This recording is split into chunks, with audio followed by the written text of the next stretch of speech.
Pire encore que la mort pure et simple, de laquelle on ne revient pas et où nous cessons d'être conscients, il y aurait l'enfer. Mais pas cet enfer qui relève de l'image d'Épinal avec un diablotin qui nous pique le cul de sa fourche au milieu de flammes qui nous cuisent éternellement sans jamais nous bouffer vraiment. Non, je parle d'un enfer bien plus horrible, bien plus pernicieux. Imaginez un instant que votre âme survive à la mort terrestre, mais qu'elle est versée dans un endroit où vous ne voyez rien, n'entendez rien, ne sentez rien, ne goûtez rien et n'avez aucune interaction que ce soit avec d'autres êtres, même un abruti de conspi, ou même des choses. Vous êtes pour l'éternité bloqué dans un monde où il n'y a rien à faire, même pas dormir ni faire un Candy Crush. Et vous êtes donc conscient, au point que la peur, la terreur même, est permanente et éternelle. Il n'y a même pas l'espoir de vous en sortir. Non, il n'y a rien, sauf votre âme. Il ne fait ni chaud, ni froid, ni même tiède. Vos sens n'existent plus, et vous le savez, pour toujours. Au fil du temps, après 5 ou 6 éternités, vous oubliez jusqu'au visage de ceux que vous aimiez. Vous oubliez les mots, les concepts, les émotions et les sensations. Eh bien, croyez-moi ou non, il y a des gens qui ont vécu ça sur Terre et qui le vivent même encore. Qui ont été coupés de tout, au point de ne pas avoir su comment il fallait exprimer les choses. Une vie recluse à l'intérieur d'eux-mêmes. Ni vue, ni ouïe. Bon, j'exagère un peu. Ils avaient le toucher, et puis surtout, pour certains, l'intelligence. Si bien que l'espoir d'une vie meilleure était tout de même permis.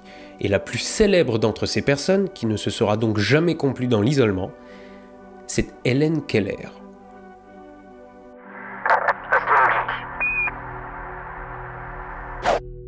Helen Keller naît en 1880 en Alabama, dans le centre mou et profond des États-Unis, dans une famille plutôt moyenne au niveau financier. Son père, entre autres capitaine dans l'armée confédérée lors de la guerre de sécession, est le maître d'une famille nettement esclavagiste, de même que son grand-père maternel qui lui était carrément général. 15 ans avant la naissance de notre héroïne du jour, en 1865 donc, la victoire des États du Nord enlève ce statut de famille esclavagiste à celle d'Helen Keller. J'imagine aisément qu'il y a une poignée d'irréductibles parmi ceux qui me regardent qui vont déjà lorgner vers elle avec suspicion, pensant qu'il n'est pas possible de devenir quelqu'un de bien avec un tel héritage familial. La mode est aux excuses que l'on doit présenter à tout bout de champ, d'être blanc, d'être un homme, d'être européen et j'en passe. Pourtant, Helen Keller, tout mal née qu'elle soit aux yeux des bien-pensants, finira par recevoir en 1964 la médaille présidentielle américaine du mérite. Et vous verrez que c'est mérité. Et que dire aussi de Casper Keller, son lointain aïeul, qui fonda la dynastie familiale aux États-Unis, mais qui, né en Suisse, fut l'un des premiers à dispenser un enseignement aux enfants sourds de sa ville, ce qui, vous le verrez, était quelque peu prémonitoire. Helen Keller dira plus tard dans Histoire de ma vie, son autobiographie sortie en 1903, qu'il n'y a pas de roi qui n'ait pas eu un esclave parmi ses ancêtres, et aucun esclave qui n'ait pas eu un roi parmi les siens. Ce sont tous nos ascendants qui font de nous ce que nous sommes, les bons comme les mauvais, les pauvres comme les nantis, par action ou par réaction d'ailleurs. Et ça, c'est moi qui le dis. À sa naissance, Helen Keller est, pardonnez-moi l'expression, normale. Elle possède ses 5 sens et ne présente aucun handicap, si ce n'est celui d'être une fille, ce qui n'est pas une insulte tant on sait qu'au XIXe siècle, ce n'était pas toujours facile de l'être. Je m'en excuserai bien, mais j'y suis pour rien. À l'âge d'1 an et demi, elle contracte ce que les médecins d'aujourd'hui appelleraient une méningite. Et 47 ans avant la découverte du premier antibiotique, j'aime autant vous dire que la méningite équivaut peu ou prou à une condamnation à mort. Helen en réchappe néanmoins, mais pas sans y laisser des plumes. Et pas qu'un peu. En effet, elle en devient sourde et aveugle. Imaginez une seconde la détresse de ses parents quand ils comprennent que leur enfant ne réagit plus aux stimuli sonores et visuels. Son enfer sur Terre commence alors. Complètement coupée du monde et de son entourage proche, elle ne grandit pas vraiment avec bonheur. La prostration est son lot quotidien. Elle n'entend plus rien et ne peut donc échanger avec quiconque et elle ne voit plus rien, ni ses jouets, ni ses parents. Prenez un instant pour réfléchir à comment éduquer un enfant d'1 an et demi au monde sans qu'il ne puisse ni voir ni entendre. À la fin du 19e siècle et au début du 20e, il faut bien reconnaître que la vie de la personne handicapée moyenne, et plus particulièrement d'un enfant handicapé, n'est pas très enviable. Son avenir est souvent celui d'un mendiant ou d'un paria. Et s'il s'agit d'un handicapé mental, il est souvent considéré comme l'idiot du village. Et quoi qu'il arrive, le regard des gens dessus est un mélange de pitié, de dégoût et de moquerie. Le pire étant bien évidemment l'absence quasi totale d'éducation scolaire, voire d'éducation tout court. Helen Keller, qui est à l'aube de sa vie, passe alors ses journées à mourir à petit feu et, lorsqu'elle a une fulgurance, à faire des caprices. Par pitié, ses parents les lui passent tous. La pauvre enfant n'a que ça pour s'exprimer, du moins dans les toutes premières années. Et elle grandit de la sorte, sans vraiment l'espoir d'être heureuse un jour, ni la possibilité de dire autre chose que ses besoins de base. Son existence se passe lentement dans le noir et le silence, et elle en a de plus en plus conscience. L'enfer, vous disais-je. Helen est néanmoins loin d'être bête et son entourage constate quelques compétences qui proviennent sans doute d'un phénomène de compensation. Comme elle est aveugle et sourde, ses autres sens prennent toute la place. Elle s'adonne notamment à un jeu bien utile mais qui ne l'occupe finalement que très peu. À l'âge de 5 ans, elle tape sur des surfaces diverses pour exprimer des idées simples comme la faim, la soif, des envies quelconques, etc. Mais aussi, elle est capable de reconnaître les personnes qui lui sont plus ou moins proches, rien qu'à la vibration de leurs pas. Ainsi, elle sent son papa, ou la gouvernante, ou sa maman, ou ses frères et sœurs. Mais dans l'ensemble, elle s'emmerde. Son futur semble être dessiné pour qu'elle devienne un paria qui n'y entend rien en matière d'études et de réussite en tout genre. Triste. Néanmoins, comme je l'ai déjà dit, la famille d'Helen Keller est modeste, mais pas atrocement pauvre tout de même. Ses parents font le tour de pas mal de médecins qui, hélas, les renvoient pour la plupart à leur fatalité. Merci, ça fera 50 balles, voyez donc avec ma secrétaire pour un prochain rendez-vous. Mais un jour, et alors qu'Helen a 6 ans, un énième médecin, le docteur Julian Chisholm de Baltimore, fait une recommandation à ses parents. Michael Anagos, directeur d'une école pour aveugles à Perkins. Lui-même fera appel à l'une de ses protégées, une jeune malvoyante fraîchement diplômée de son institut, en lui demandant de prendre en charge la petite Helen. Cette professeure, c'est Anne Sullivan. Anne Sullivan entre alors dans sa vie. Elle devient sa tutrice, sa gouvernante, son mentor, son amie, sa professeure et presque sa maman. Anne Sullivan a seulement 14 ans de plus que sa nouvelle élève. Leur histoire commune va durer 50 ans, pour le plus grand bonheur d'Helen, mais aussi de l'humanité tout entière. Le 5 mars 1887, en effet, Anne Sullivan débarque chez les Keller. La petite Helen décidera plus tard de faire de cette date l'anniversaire de son âme. Anne Sullivan est réellement celle qui va la faire naître, ou la faire renaître. Ce qu'elle va lui apporter conditionnera toute sa vie et fera d'elle cette femme qui aura finalement laissé des rues, des écoles, un hôpital, des timbres même, à sa gloire ou son effigie. Des films qui la racontent, une place de choix en 1999 dans le top 100 des personnalités les plus influentes du XXe siècle, établi par le Time, et j'en passe encore. Il est des gens qui apparaissent ainsi dans nos vies et qui constituent le début du bonheur et la fin de la petitesse en tout. Moi-même, j'ai beau avoir 35 ans, j'en suis qu'à l'aurore de mes jours et je vous jure que c'est vrai. Allez, revenons à nos moutons. À cette époque donc, jusqu'au premier jour de la présence de Anne Sullivan, Helen n'est pour ainsi dire nullement capable de communiquer. Le monde est un lieu obscur et silencieux pour elle. Finalement, heureusement que la télévision n'a toujours pas été inventée, sinon elle pourrait pas la regarder. Elle ne peut ni voir ni entendre, et elle ne comprend pas l'univers qui l'entoure. Elle est une enfant sauvage, se laissant aller à sa colère et sa frustration. Elle est juste, mais tout de même, capable de produire une 60aine de signes de maison, de l'anglais home signs. Le signe de maison est un système de communication gestuelle souvent inventé spontanément par un enfant sourd qui manque d'apport linguistique accessible. Genre, Helen tape 2 fois quand elle veut boire, 3 fois quand elle veut manger et une seule fois quand elle veut pisser parce que souvent c'est urgent et qu'on va pas s'amuser à taper 36 coups non plus. Surtout si on doit les refaire parce qu'on a mal calculé le nombre de coups et que si on en compte 34 par exemple et que c'est qu'on voudrait aller à Euro Disney alors que non, on veut juste aller pisser, avec ça on a vite fait de mouiller ses liquettes. Non, en fait, j'en sais rien, hein. Mais le système extrêmement rudimentaire dont Helen use durant son plus jeune âge ressemble grosso merdo à ça. Dès son arrivée, Anne Sullivan fait comprendre à Helen Keller que chaque chose, chaque concept peut être exprimé, par exemple en tapotant le creux de la main de son interlocuteur, façon morse, ou en y dessinant quelque chose de son doigt. La nouvelle gouvernante commence par tenter de lui apprendre le mot « poupée », car elle lui en a offert une en arrivant. Mais Hélène est encore capricieuse à l'époque, elle ne semble pas vouloir comprendre. Les leçons l'enquiquinent au plus haut point. Il faut dire à sa décharge que l'apprentissage d'une nouvelle langue, puisque c'en est une pour elle, et alors qu'on n'a jamais exprimé autre chose que quelques dizaines de concepts basiques, c'est pas facile. La petite fille casse même un jour une tasse de rage de ne pas pouvoir l'épeler dans le creux de la main de sa tutrice. Elle dira plus tard, toujours dans l'un de ses livres, « Je ne savais pas que j'épelais un mot, ni même que les mots existaient. Je faisais simplement bouger mes doigts comme si j'avais été un singe. » Il faut attendre le mois d'avril 1887 pour qu'enfin Hélène comprenne ce que lui veut sa nouvelle amie. Un jour, Anne Sullivan écrit le mot « water », eau, en anglais, sur la paume de la main d'Hélène. Puis elle lui fait sentir de l'eau couler sur sa main. Hélène a alors une épiphanie. Elle comprend enfin le lien entre le mot et l'objet. C'est un moment d'émerveillement et de révélation pour elle. Ce jour-là, Hélène Keller ouvre grand les yeux sur le monde, si vous me passez cette expression. Elle apprend qu'il y a plus que l'obscurité et le silence. Elle apprend qu'il y a des mots, donc des idées, donc des émotions. Anne Sullivan est le catalyseur de cette transformation. Elle donne à Hélène un moyen de communiquer, de penser et de ressentir. Elle permet à sa toute jeune élève de découvrir le monde et de réaliser son plein potentiel. Sans compter que cette formidable tutrice devient bien vite une véritable figure maternelle pour Hélène. Elle est toujours là pour elle, la soutenant et l'encourageant. Elle est surtout une enseignante dévouée qui lui aura littéralement consacré sa vie. Je souhaite à tout le monde d'avoir un ou une amie comme ça. D'ailleurs, la relation entre Hélène Keller et Anne Sullivan est l'une des plus célèbres de l'histoire.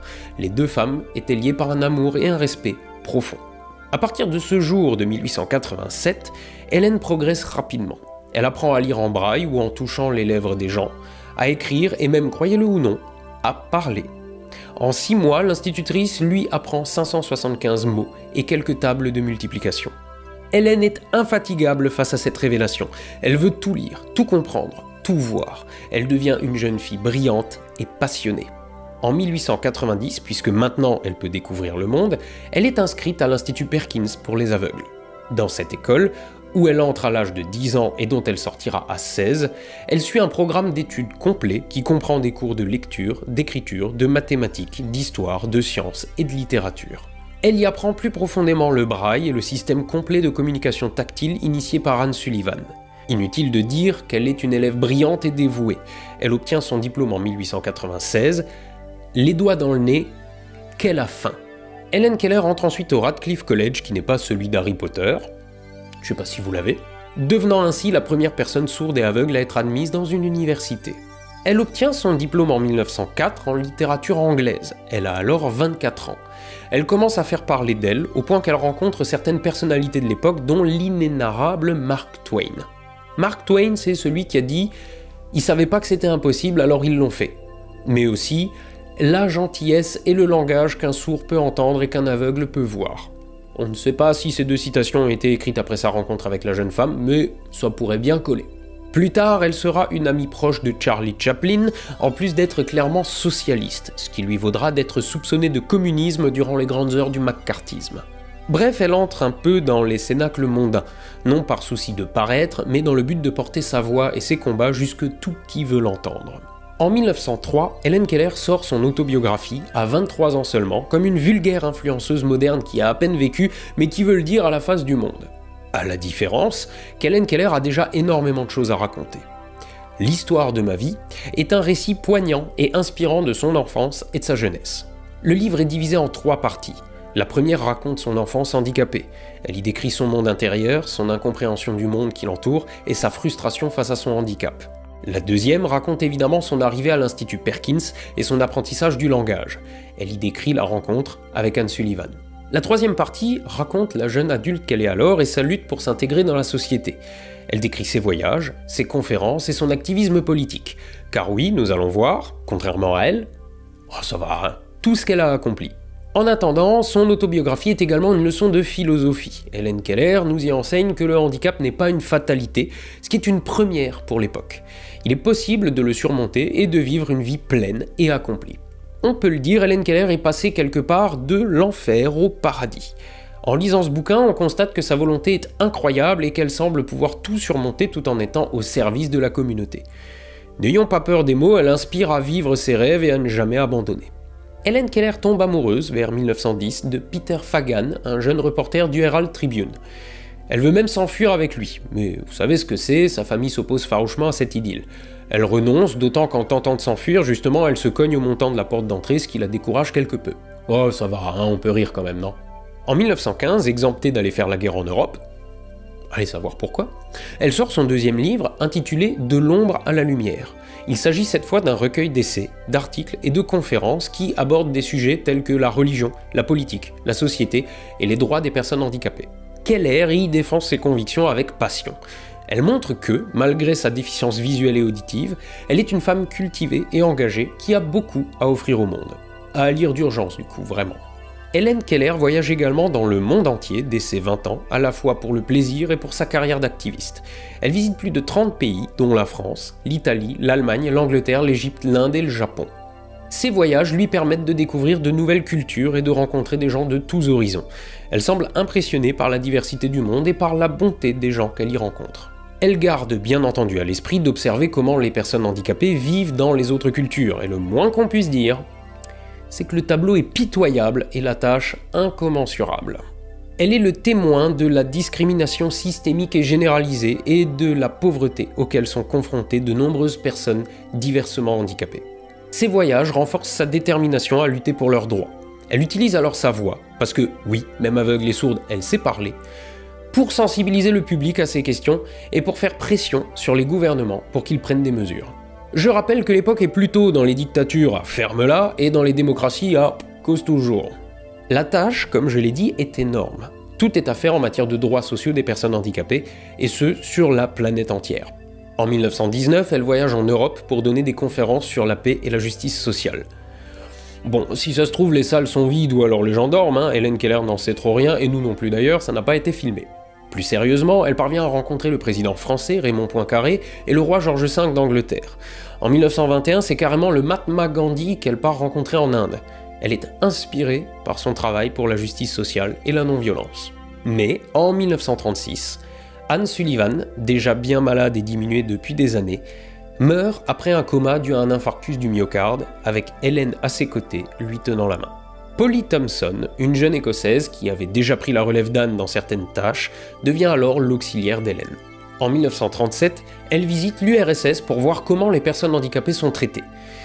Elle est étonnamment déçue par les conditions qu'elle y trouve, alors que le petit père des peuples est réputé à l'époque chez tous les communistes du monde comme le guide suprême, celui qui a tout compris, l'être parfait auquel s'abandonner en toute confiance.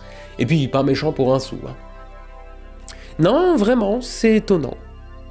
En 1947, alors qu'elle a donc 67 ans, elle entame un voyage au Japon pour rencontrer le Premier ministre Shigeru Yoshida. Elle plaide, au sortir de la guerre qui aura coûté par champignon atomique interposé 2 villes entières à la nation nippone, elle plaide donc pour la paix et la compréhension entre les deux pays. Les voyages d'Helen Keller sont une expérience transformatrice. Ils l'aident d'abord à grandir en tant que personne, puis à devenir un leader influent dans le mouvement pour les droits des personnes handicapées. Mais elle ne fait évidemment pas que s'offrir des villégiatures.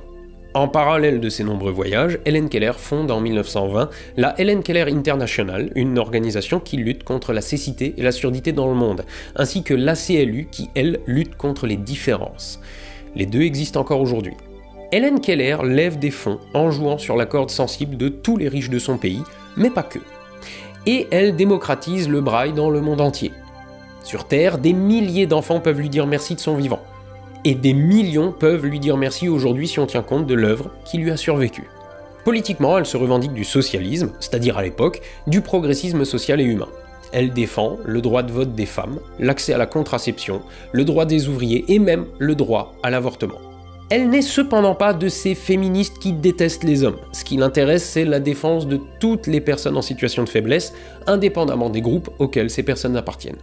Elle désire un monde où tout le monde progresse, sans écraser quiconque. Au contraire, elle dit même que si elle recouvrait un jour la vue, la première chose qu'elle ferait, ce serait de se marier, car rien ne vaut l'amour.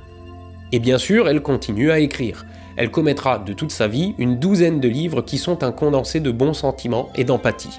En 1927, par exemple, elle publie « Ma religion », qui, s'il est une explication de sa foi chrétienne, est avant tout une démonstration de sa foi en l'être humain. Alors voilà. Et j'ai conscience que cet épisode n'est pas le plus passionnant de ceux que je produis d'habitude.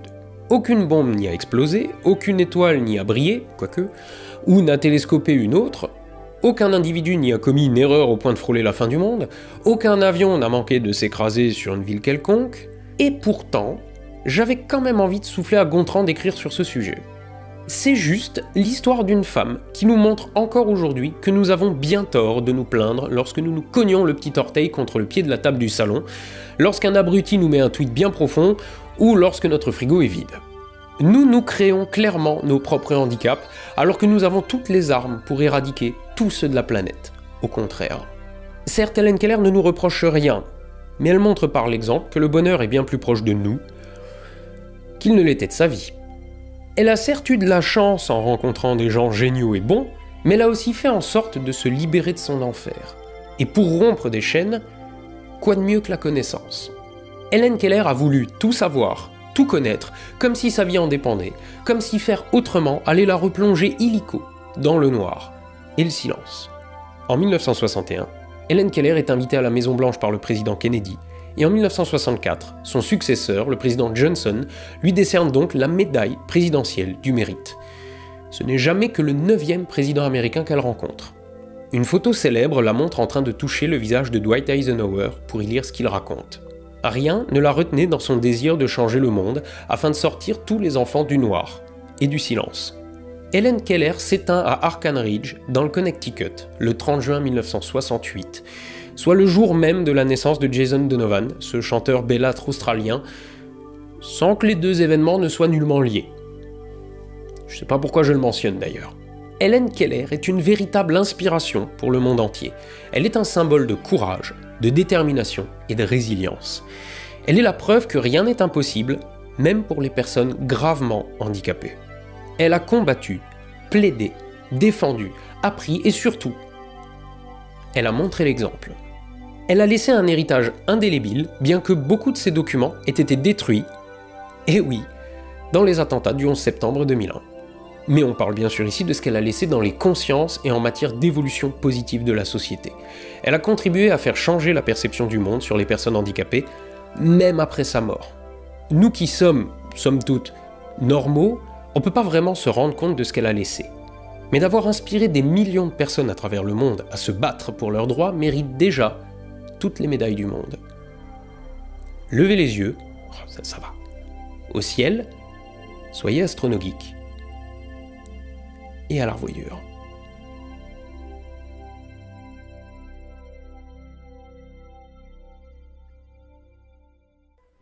Dans cette pièce est assise une femme remarquable, c'est mademoiselle Helen Keller. Elle ne voit ni la pièce, ni le livre qu'elle lit. Elle ne voit rien. Elle n'entend pas le bruissement des rideaux derrière elle. Elle n'entend rien. Elle est sourde et aveugle. Mais si vous entrez dans une pièce, elle le saura. Votre démarche la plus légère lui dira que vous arrivez. Cela lui dira même qui vous êtes, si elle vous connaît, comme elle connaît sa vieille amie Polly Thompson. Polly est avec Helen depuis 40 ans. Pendant la moitié d'entre eux, elle a été la seule compagne d'Helen. Les yeux et les oreilles d'Helen tournés vers le monde. Elle parle à Helen avec un système de doigts dans lequel chaque lettre a un signe, comme ceci. Allant au-delà de sa nuit sombre et silencieuse, Helen dépend avant tout du toucher. Restent deux autres sens, le goût et l'odorat. L'odeur des objets, des lieux et des personnes raconte à Helen beaucoup de choses que nous apprenons avec les yeux et les oreilles. Mais sa main est son principal lien avec le monde extérieur, avec Polly et avec Anne, son assistante à temps partiel. Avec sa main, elle lit sur les lèvres d'Anne. Elle répond avec sa voix. C'est une voix contre nature et c'est son grand chagrin. Malgré toutes ces années d'efforts, Helen n'a jamais appris à parler clairement. Ce n'est pas surprenant, car depuis qu'elle est bébé, elle n'a pas entendu un mot prononcé, ni vu des lèvres en former un. Mais laissez Helen, avec l'aide de Polly, vous le dire.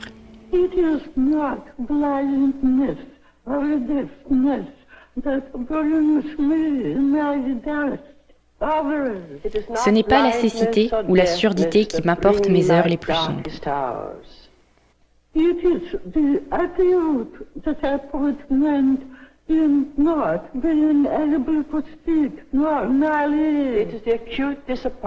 C'est la déception de ne pas pouvoir parler normalement.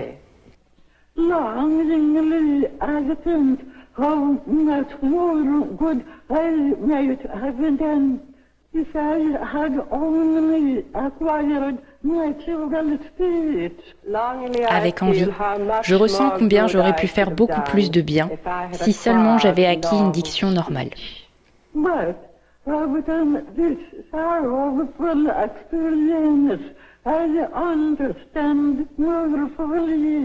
Mais grâce à cette douloureuse expérience, je comprends plus clairement tous les efforts humains, toutes les ambitions contrariées et toutes les capacités qui naissent de l'espoir.